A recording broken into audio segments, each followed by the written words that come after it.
When I got home, I found the police officer at the house who explained to me what happened, and yeah, it's just the worst thing you can ever imagine.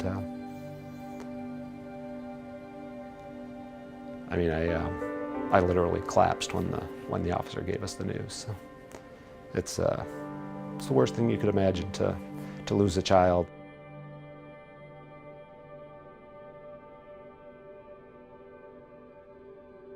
You know, Mitchell was just an amazing young man, and as we always say, I think he lived more in his 18 years than some people live in their whole lifetime. He was a hockey goalie, and I think he had the very typical goalie mentality. You know, he was sort of quiet, reserved, very thoughtful, sometimes a bit quirky. Mitchell really had a way of showing that he loved the unloved, and I think a lot of times there were you know, people that might have been sort of outcasts, or maybe, you know, were somehow not popular, and Mitchell always had a way of, you know, sort of making them feel better about themselves. Mitchell was on his way up to Michigan State University. He was rear-ended by a young lady who was speeding and clearly distracted. He was hit from behind and forced into oncoming traffic, and he was hit by a truck and killed instantly. It's just a permanent hole in your heart. I mean, I feel, you know, there's a portion of my life and a portion of our family that are just, you know, gone. What we're really trying to do is spread the message of just the dangers of distracted driving. When you're a teen driver, you probably don't think that that quick phone call or that quick text or that quick Snapchat is going to be an issue, but it only takes a split second of looking down at your phone, and you can cause an accident or be part of an accident that again can change your life forever. What I've always said to the kids is, you know, you can let a tragic event in your life basically destroy your life, or you can use it to repurpose your life. And we've all agreed that we're going to try to use it to repurpose our lives and make something good of it, and hopefully save some other lives.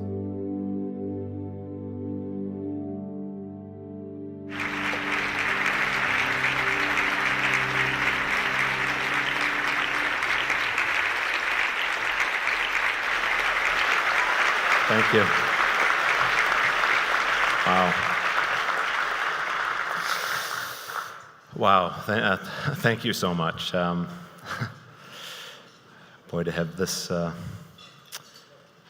this crowd in these circumstances stand. I'm so thankful and so humbled by the recognition, Ramsey.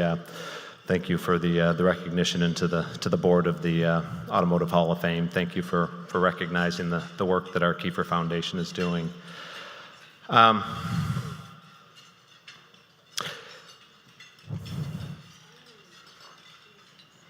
It was 22 months ago today, the 19th of September, that we lost Mitchell. And they say it gets easier with time. It doesn't. It doesn't get easier with time. And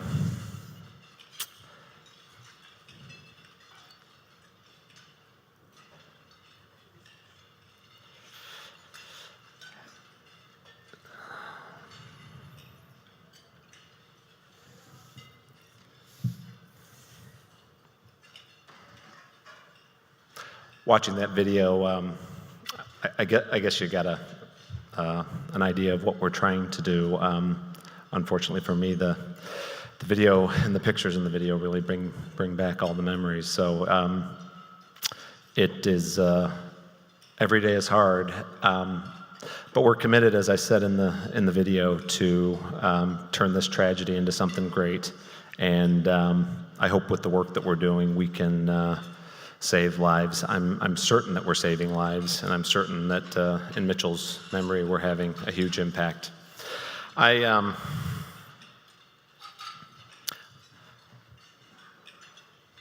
Again, I want to thank Automotive Hall of Fame for this incredible recognition. To be even on the same stage that some of the inductees are going to be recognized later in this evening, and some of the names that Rhonda was mentioning, as a guy who's been in the industry for 34 years, I'm extremely humbled and really appreciate the opportunity to be recognized in front of this crowd.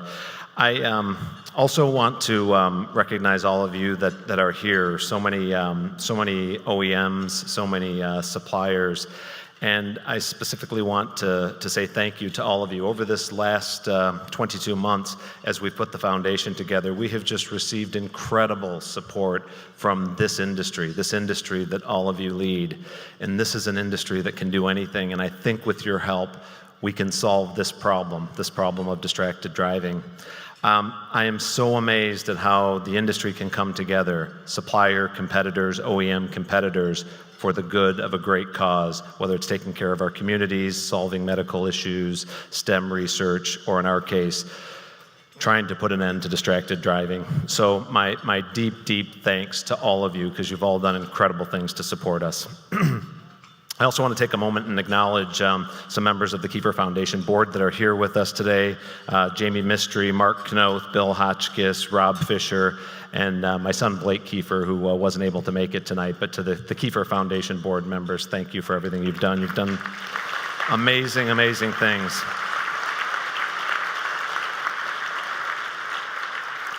And those 5 names represent the entire overhead of the Kiefer Foundation. It's no overhead, as a matter of fact. It's just an incredible group of individuals, so thanks for all you've done. And I'm also joined by my 2 lovely daughters, Julianne and Alexa. Thank you so much for being here. Mitchel's little sisters.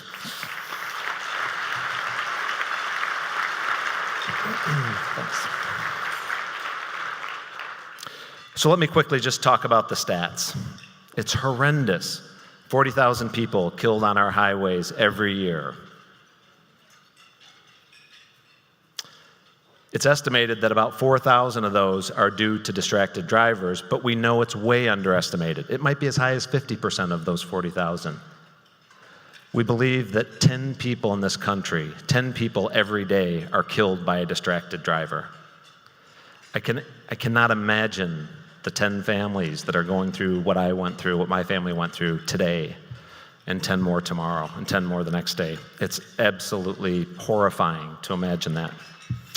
It, as you may know, it's the #1 killer in this country of young people from age of 15 to 29. And what's extremely scary, this one last stat I'll mention, is the 100 deadliest days of summer, the 100 days that we're in the middle of right now.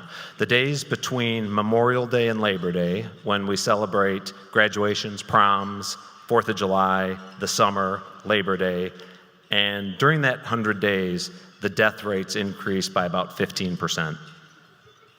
It's horrific to think, but someone in your family, your child's network, your social network, I'm certain statistically will be involved in a distracted driving crash this summer.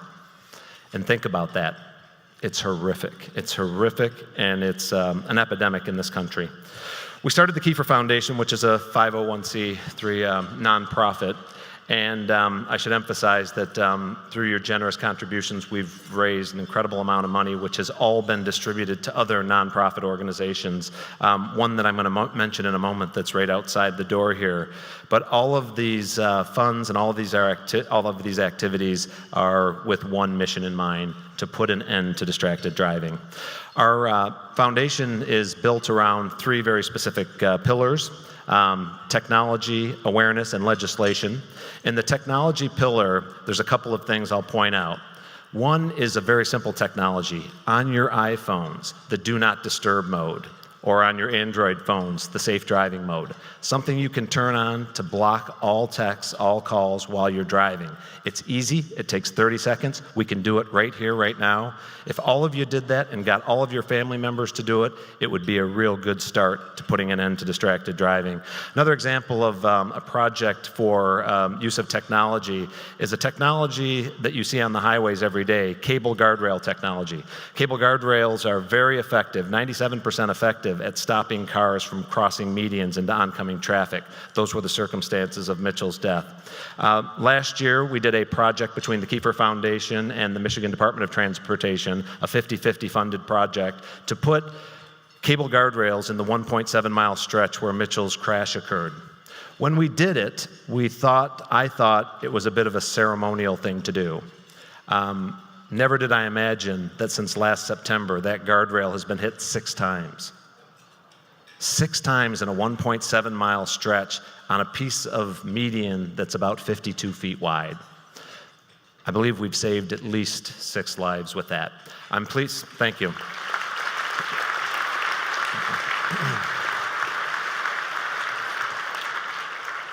I'm very pleased that we've now just executed, in the process of executing the second project, which is the next 2-mile stretch, and this is on I-96 near Dietz Road. Another 2-mile stretch will be put in, and we'll continue to work with the Michigan Department of Transportation and other departments to try to get more of this done.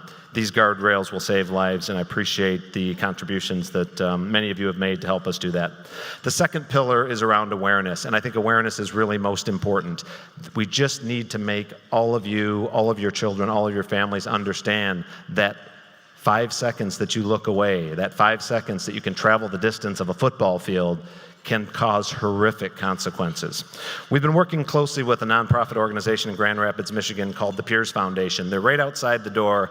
I hope that when you're done, you get a chance to stop by. You'll see a really nice Camaro convertible out there that has a augmented reality simulator in this vehicle.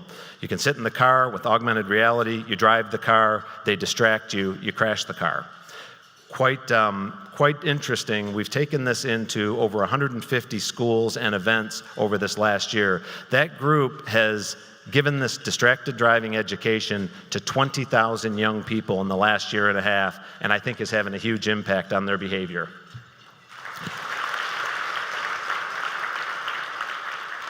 Finally, the third pillar, legislation. Legislation, we are working closely with an organization called StopDistraction.org, grassroots organization that's trying to get hands-free legislation passed in every state in this country. You may know 47 states in this country have no texting laws on the books. They don't work. It's impossible to enforce them. They're not having much impact. 16 states have hands-free laws. You are not able to hold your phone in the vehicle. In those states, the crash rate and death rates have dropped between 10 and 15%. Extremely effective, but only in 16 states. This organization's putting together a model bill, and I would encourage all of you to take a look at that and help in your states to get this model legislation put through. If we had this hands-free legislation in every state in the country, much like we have in Europe, much like we have in Canada, it would drop the crash rates and the death rates significantly, and we can do that in the next 2 years with your help.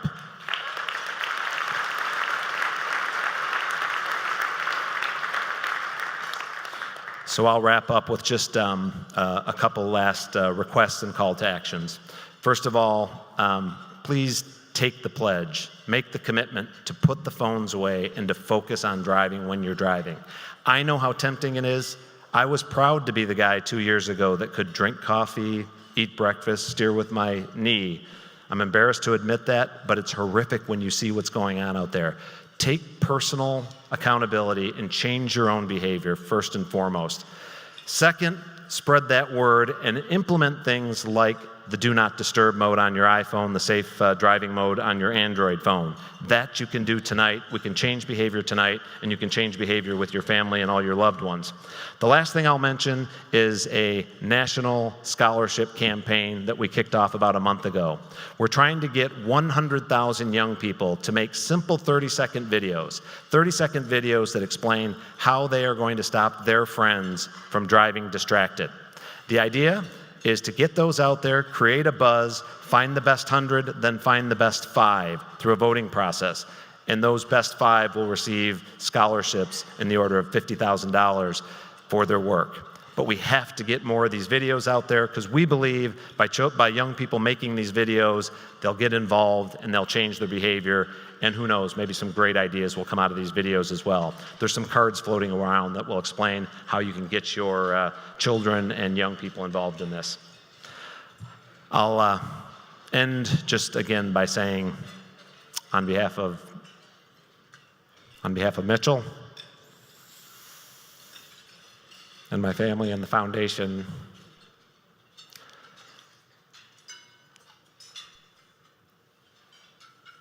Mitchell always said, "I want to change the world." And with your help, and with the work that we're doing, I'm certain that we're changing the world on Mitchell's behalf. Thank you all for your strong support. Thanks.